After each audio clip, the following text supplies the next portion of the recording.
Good morning, everyone. Thanks for joining us. My name is Jevin Riley. I'm the Chief Operating Officer and Chief Information Officer for the First Citizens National Bank. As a community bank headquartered in Wyandotte County and the support of local business for over 160 years, we're excited to present findings and insights based on local business responses to our second annual North Central Ohio Economic Survey. Particular thanks to those who took the time to participate in our survey and to our chamber and community partners who helped promote the survey to their members. Survey findings speak to the challenges that our local businesses face, and it's our hope that you may not only find the information valuable as you plan for the rest of your year, but use it to spark conversations within the business community around the opportunities and challenges that we face. So we're excited for the webinar today, but first, before we get started, we're going to go through a couple housekeeping items. You'll be muted throughout the entirety of the webinar. However, please feel free to ask questions via the chat. We are going to take the opportunity at the end of the presentation to go through and answer those, so please feel free at any time to send those along. And without further ado, I'd like to introduce Jeremy Kane. He's with us today. He's the managing partner of Galapagos Marketing. They are our marketing partner and the firm that helped conduct this survey. So Jeremy, welcome. Thanks for being with us today, and I'm going to hand it over to you. Great. Thank you, Jevin. Good morning, everyone. Thrilled to be with you today and share some of the insights from the second annual survey that First Citizens National Bank has conducted into the business challenges and priorities for businesses in their overall market area. The survey was distributed to over 6,300 businesses throughout the market area, to executives and owners.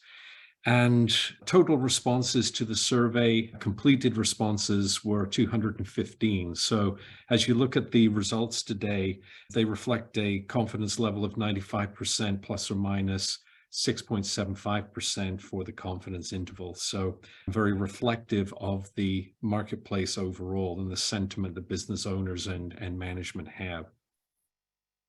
As we go through today, you'll see results reported at the market-wide level, and then also we reference particular findings from key segments when those differ significantly from the overall market-wide level. And just to note, as we go through, we'll reference businesses by segment size, and you can see the definitions on the slide here, from micro business with annual sales under 1 million through to commercial companies and organizations with sales over 50 million. The responses, you can see the geographical area where they were drawn from, but it's a very representative sample of the business mix and composition in the marketplace. You can see the range of industry sectors that responded to the survey. Also, responses by company size and the representation of the different responsibilities and positions that respondents held within those firms, from owner, CEO, or principal, executive management, and management. So jumping in right from the beginning, we wanted to understand from respondents how they perceive the biggest issues facing both the economy statewide and their individual organizations in the coming year of 2023. Inflation and the job market really dominated the issues that were raised by respondents. And while inflation at 31% seems to be the overwhelming lead issue here, one point of note is that the job market in a very broad context features as a very significant issue for many respondents, and particular issues around the skill levels or being able to find skilled workers, the job market, the unemployment factors, all of those grouping together tend to elevate the overall impact of the job market as a concern for companies moving forward. Interestingly, and this is something that will continue throughout the survey, you'll see micro and small businesses really expressing a greater level of concern about unemployment and the job market overall. And it's really stemmed from the fact that they don't feel perhaps as competitive in trying to address job vacancies or retaining employees moving forward as perhaps some of the larger companies are. As we look at the larger organizations, commercial businesses in particular, were the ones most likely to raise other issues outside of inflation and the job market as priorities, particularly noting healthcare costs and the overall political environment and its potential impact on the economy moving forward. When we zeroed in a little more and asked the question around the biggest challenges facing respondents' companies in 2023, you see a slight change here, and staffing becomes the number one challenge here. Add that with employee retention and hiring challenges, and the job market as a whole, and staffing becomes a primary issue at the company level.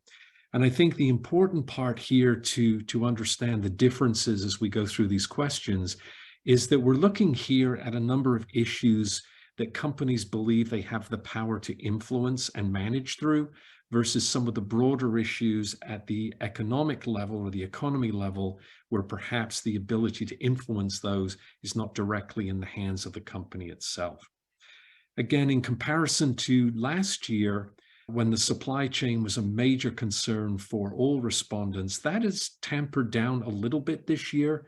Still a greater issue for middle market and commercial companies, but overall it is reduced in its impact as a particular challenge for the company moving forward. Here's where we see that difference, though, in between issues or challenges that the company can manage themselves versus those that might be perceived to be outside of their power to control. And here now you see, when we look at the single greatest threat that respondents feel will influence economic growth for their company in the coming year, inflation really takes hold as the number one issue, and is across all segments and all titles coming forward.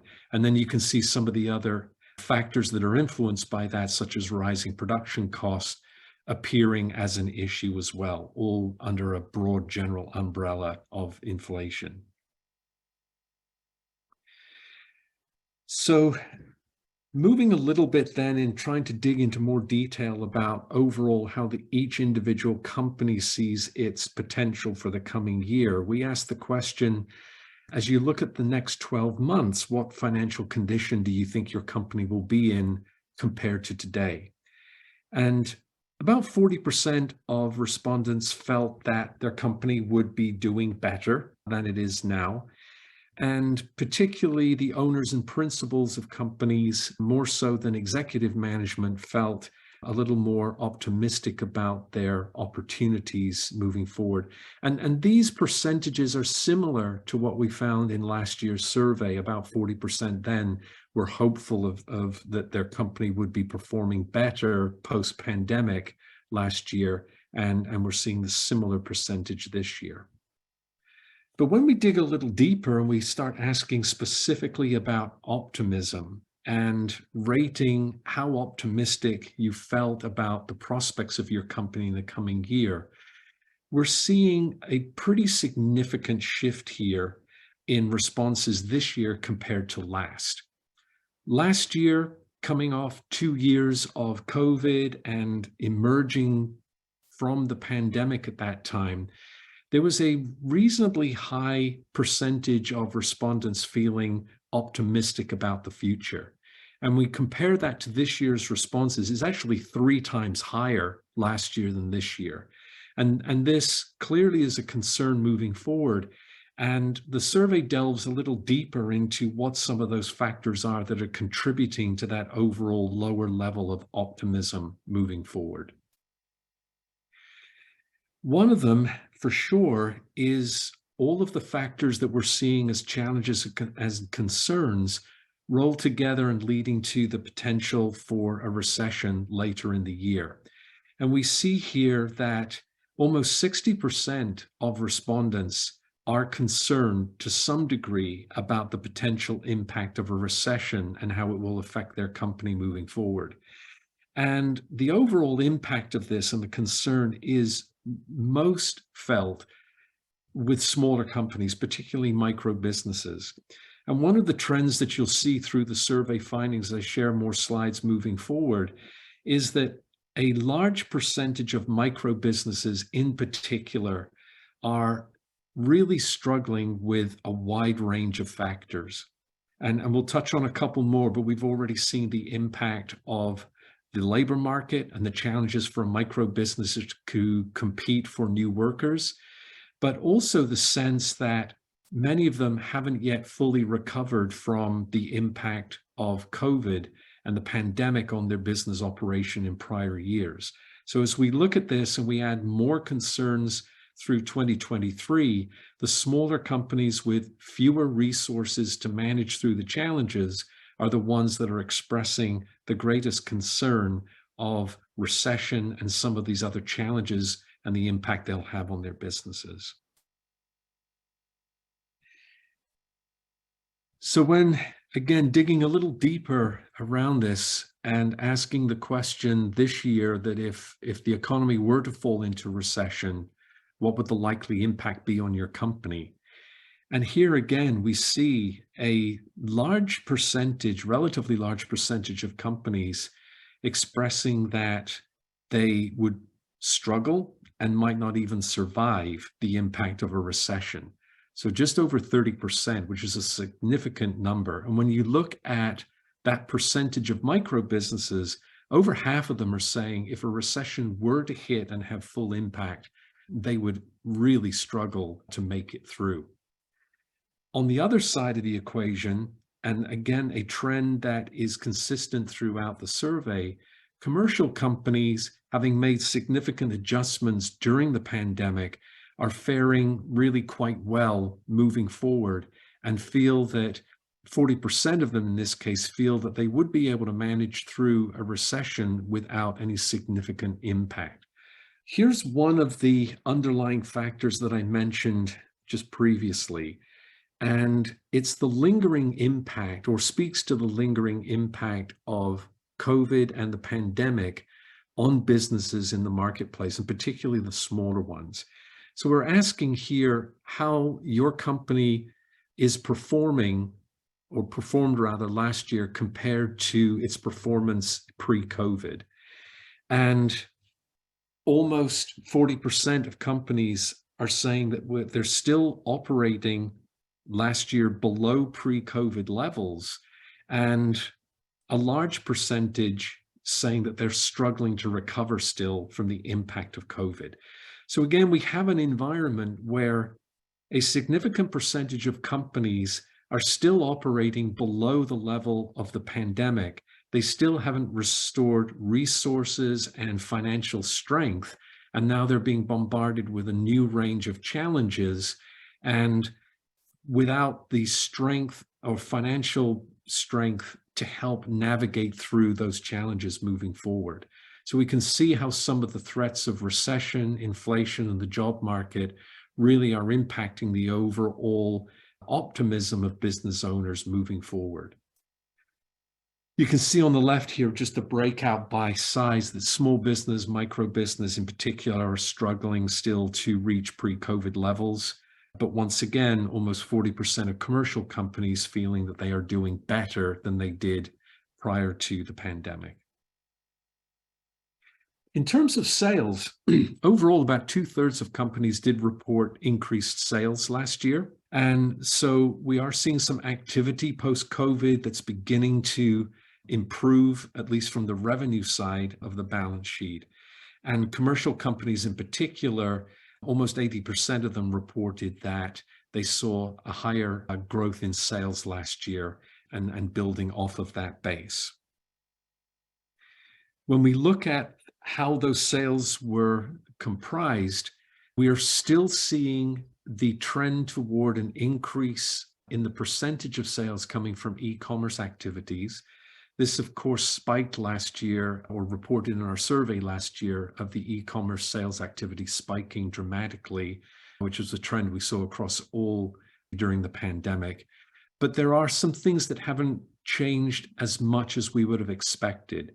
Still, just over half of respondents are reporting that e-commerce is contributing a very small percentage of sales. Not surprisingly, healthcare and agriculture sectors are the ones with the lowest percentages of e-commerce sales.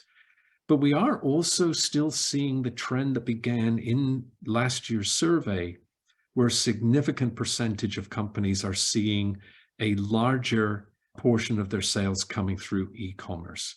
And again, about 12% of businesses generating more than 50% of sales through e-commerce. The increases that we're seeing in that portion of sales through e-commerce are still increasing, still in line somewhat with what we saw last year.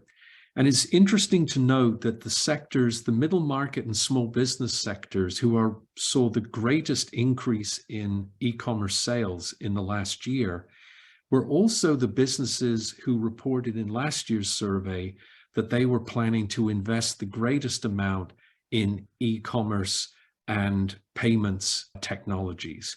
So we can't draw a direct correlation as cause and effect, but it was interesting to see that those were the sectors that, or the segments rather, that were seeing the greatest impact or increase in sales.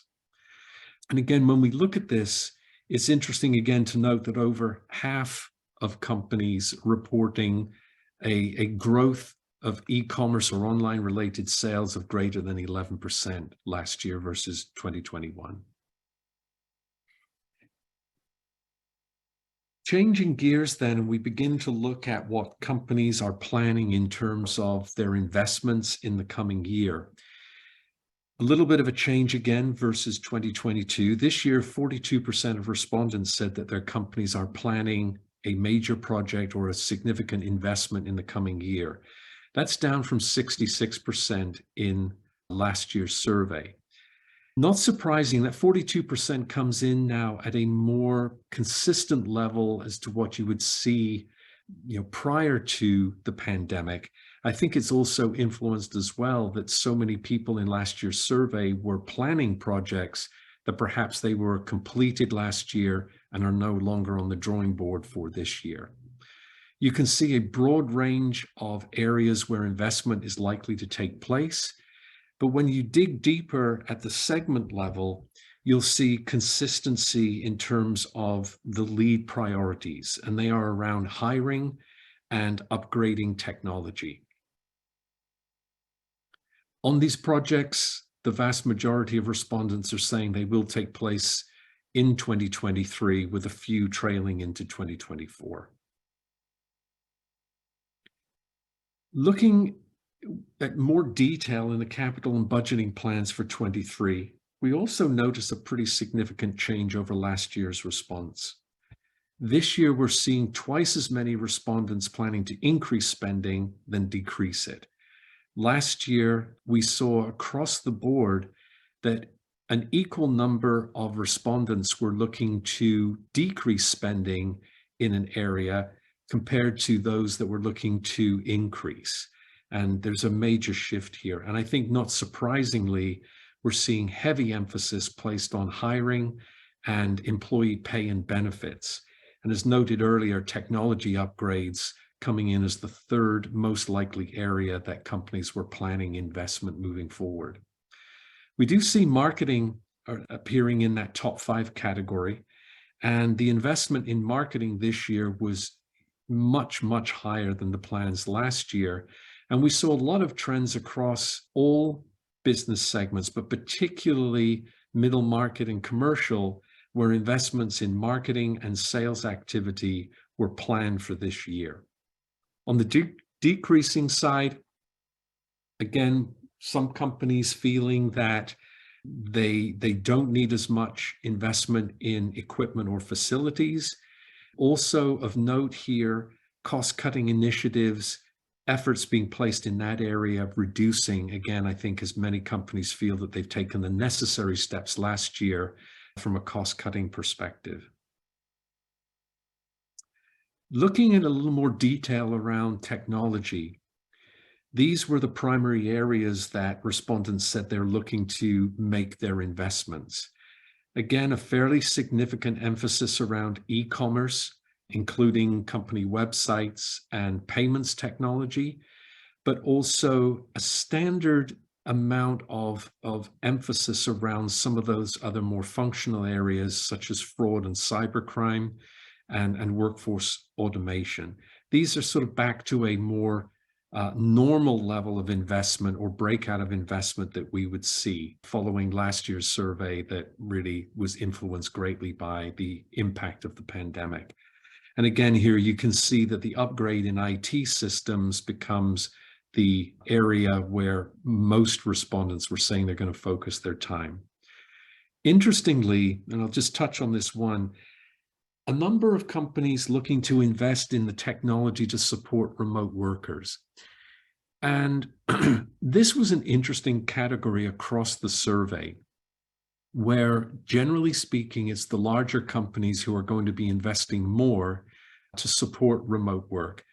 But I would say from across all segments, the greater percentage of companies reported that they were beginning to pull back on allowing remote workers. They're bringing more back into a central location or workspace, but still on the larger company side and tied to the challenges of attracting skilled labor, there was a correlation between those looking at challenges with skilled labor and those who were prepared to support not only remote workers, but more schedule flexibility as well, knowing that that might be something they have to do in order to attract the workers they need.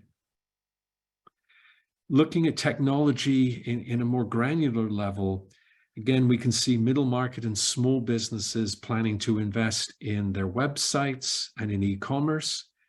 And we can see a little bit of a split here, that an emphasis around revenue generation support through technology, whereas the very larger companies are looking at the operational efficiencies with plans to invest in IT upgrades and work processes to help with efficiency. Looking a little deeper now into staffing issues for 2023, and we asked respondents to say what they were planning to do. And there were a wide variety of tactics that they were going to employ, but not surprisingly, again, pay and benefits were leading the charge here. But you can see, again, the importance of flexibility in schedules and working remotely still being areas, particularly that larger companies were focused on to be more competitive in their hiring practices, and fewer companies looking to offer signing bonuses, looking more at just directly pay as the big hook to bring people in. This, as we've looked at surveys across the country, does change a little bit by region. And I would say responses to our survey indicate that the real emphasis is on pay, particularly for smaller companies, more emphasis on benefits for middle market and commercial companies to tackle. When we look at other markets around the country, we're seeing much more emphasis around schedule flexibility. We're seeing more activity around signing bonuses, and I wouldn't be surprised to see that pick up in importance moving through the year. And it's interesting as well that pretty much across all markets that we've looked at, training last year was a major area that businesses focused on, and it's fallen down in terms of priority this year in the face of just being able to attract and retain workers moving forward. We continue to ask respondents what they are witnessing in terms of their customers and how customers are interacting with them and behaving. And there is a broad swath of responses here. Many link to the economy and recession, when we see more customers cutting back on spending and placing more emphasis on price over value. We're still seeing customers' demands increasing in terms of product performance and price and service. The loyalty issue still there, but it's dropped a little bit compared to last year's survey during the pandemic, and still an emphasis on local companies and supporting local companies as well. So that when we break that out into more detail, particularly for small and micro businesses, They report that they are seeing their customers continue their appreciation of local companies and wishing to support them, and the values and the service levels that local and smaller companies provide. However, that percentage is down considerably from last year when it was at 56%. And this is a trend that we're seeing nationally. During the pandemic, there was a huge boost in consumer support and patronage of small and local businesses during that time. And we are seeing now that the economy, to some degree, is returning to normal, at least post-pandemic normal. We're seeing that those consumer trends are softening again, that sentiment and goodwill feeling associated with supporting smaller businesses beginning to erode.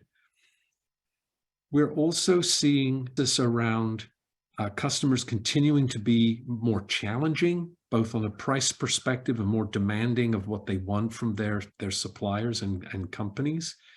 And we are continuing to see customers using e-commerce more in physical locations less.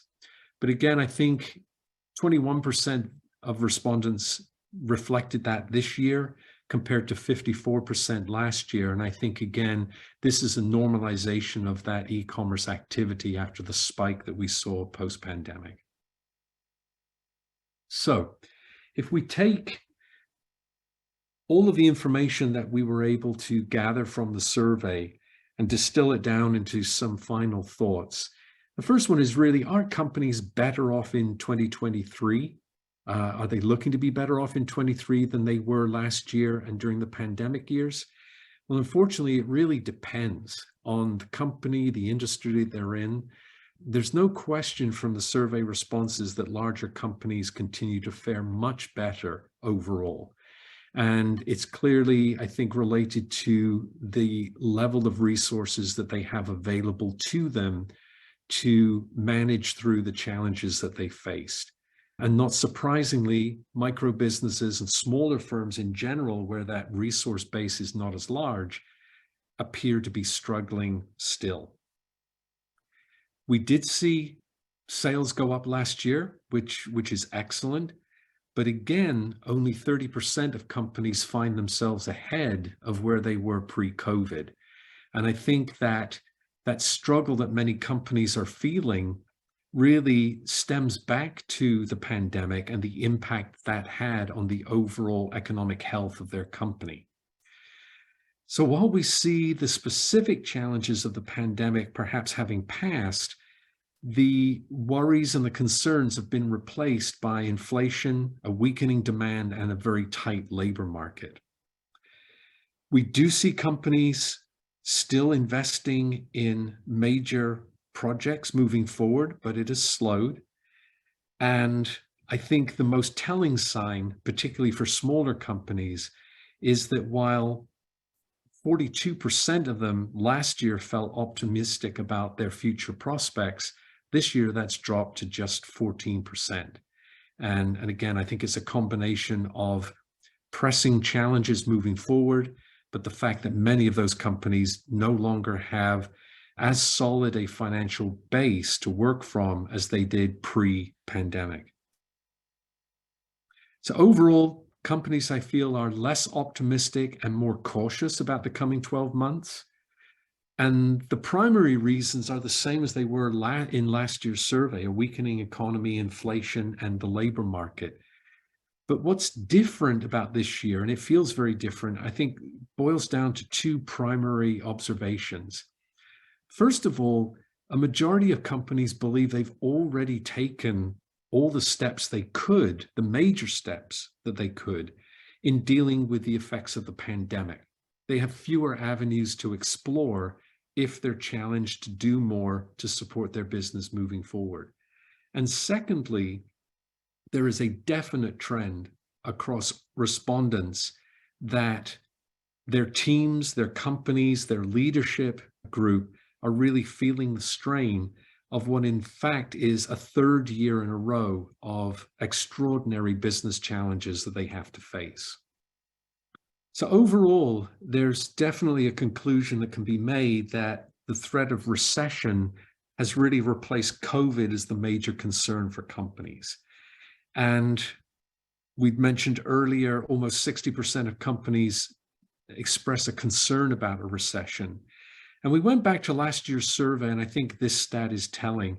In 2022, we asked whether a company could survive another significant recurrence of COVID. And at the time, 10% said probably not, they couldn't.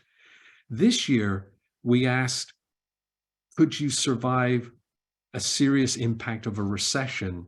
And we have almost a third of companies saying that they would struggle to survive such an event. So again, I think that in particular really points to the impact on optimism of businesses and people responding to the survey. Labor market does lag inflation as the major concern expressed, but as we pointed out, there are multiple parts of that labor market challenge. And when grouped all together, it really is alongside inflation as a major concern for 23. We note that half of all companies plan to increase their investment in hiring, pay, and benefits this year, and that's 3 times the number looking to do so in 23. We're also seeing about a third of companies planning to support and accommodate greater work schedule flexibility, and a smaller percentage looking to invest in the technology to support remote workers. So it's clear this is a major concern for all businesses, and the competition for workers is just, we believe, going to heat up as the year progresses. So in addition to hiring and benefits, companies are budgeting much more for technology, in particular the IT systems upgrades and e-commerce and payments. So again, one focused on operational efficiency, the other on supporting revenue growth. We're also seeing significant increases in marketing and the areas of risk and fraud prevention.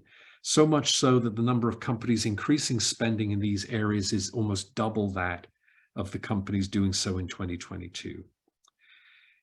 Post-COVID, facilities and equipment upgrades were the 2 top priorities for companies in last year's survey. And for 2023, these are the 2 areas that top the budgets to be cut. So a pretty significant switch there. We continue to see significant changes in customer attitudes and behaviors.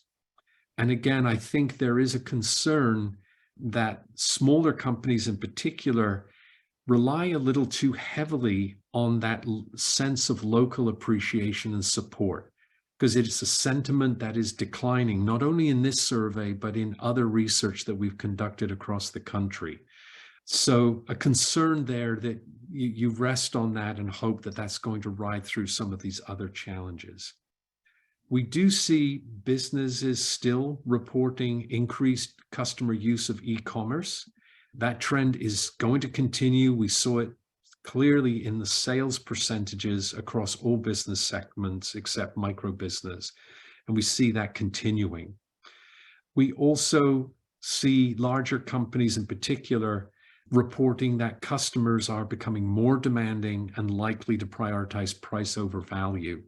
We expect that to continue throughout as well. Overall, however, from a customer perspective, we're seeing something of a normalization back to normal reactions, normal demands from some of the peaks and changes that we saw during the pandemic. So overall, if we look at the key takeaways, some companies doing well, some companies insulated against the challenges, but we're seeing significant concern, particularly with smaller businesses, as they face a new round of challenges, having not quite fully dealt with the ones that they were faced with during the pandemic.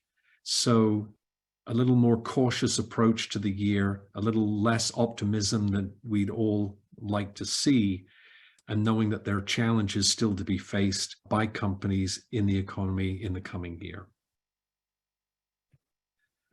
That concludes the overview of the presentation.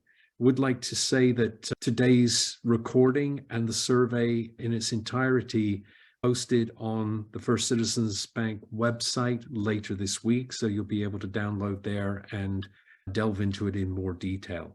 You'll also notice in the coming months that the bank will be taking these key sentiments and insights and providing additional information and thoughts to help local businesses tackle some of these challenges as we move through 2023. And so please stay tuned for that information. If you look at both the Facebook, LinkedIn, and the bank's website, you'll see that information posted throughout the year. Hey, Jeremy, thanks for all that. We do have a couple questions if you had a couple minutes. Sure. That we'd like to ask. One of those questions was, how do you envision the responses to this survey compared to other parts of the country? Yeah, and I think I touched on a couple throughout, Jevon. I mean, in terms of the labor market, there are significant differences, and it tends to be not only how well the local economy is doing, but also the composition of employers. If we're seeing, for example, less manufacturing in the composition of businesses, we're seeing a much greater emphasis around supporting remote workers and flexibility. In other markets where there's a heavier concentration of manufacturing and production work, and particularly agriculture, we're clearly seeing a trend away from that, and the challenge then in competing for workers as a whole. Don't see that changing, Jevon. I think the competition for workers is pretty much national, and I think it's one thing in particular that is a concern, and we saw this beginning to percolate in the survey, and we've seen it in other areas in the country. There is a growing frustration amongst employers at what they feel to be not only the demands of workers, but then also the willingness of workers to take a job if not all of those boxes are checked. So I think we need to kind of keep a tab on that. But I think generally there are some parts of the country where the economy is insulated and doing very, very well, where some of these factors haven't influenced yet, and the challenges aren't as tight. But when we look across the Midwest and the Northeast, the challenge for workers and worker hiring and retention is intense. Yeah, so inflation and staffing, seem to be a pretty common theme throughout the survey. And one of your slides, you talked about investments, and a good chunk of those investments that were planned were for technology upgrades. So with inflation and staffing being a hot topic, I mean, do you envision a lot of those technology upgrades being in the self-service arena? So businesses trying to figure out how to operate with less staff? Yeah, there's a lot of that, and really they're grouped as you would expect in terms of revenue generation, but then also operational efficiency. We are seeing particularly the larger companies investing in technology that can help address the challenges in the workforce. So can we improve efficiency and automate tasks that we then no longer have to hire for? That trend is continuing and accelerating for sure among the larger companies. But we also are seeing that core group of companies that have done well in e-commerce, and their business model supports sales through e-commerce, continuing to invest heavily. They're not resting on their laurels. They see the direction, they're investing heavily, and they're reaping the rewards of a greater percentage of sales coming through e-commerce. And we're seeing that gap widen between the companies who are supporting e-commerce and are successful at it versus those that haven't embraced it. The percentage of sales through e-commerce is expanding, and we're seeing overall their sales performance improving at a greater rate than those companies that are not able to or haven't yet embraced sales through e-commerce channels. Gotcha. Yeah, it's Right. really interesting to see how that's all going to play out. that was our final question. So again, as Jeremy stated, look for the materials to be posted on our website or on our website, LinkedIn, Facebook in the coming days. And also throughout the year, we're going to be building content based on the survey results. So Jeremy, thank you again for your time today presenting and helping us conduct the survey. For those on the webinar, we hope you found this valuable, and please keep an eye out, like I said, for that future content. So that being said, we're going to call it a wrap for the day. So Jeremy, thanks again. Thanks everybody for attending. Yep. Thanks, Have a good everyone. one. Bye-bye.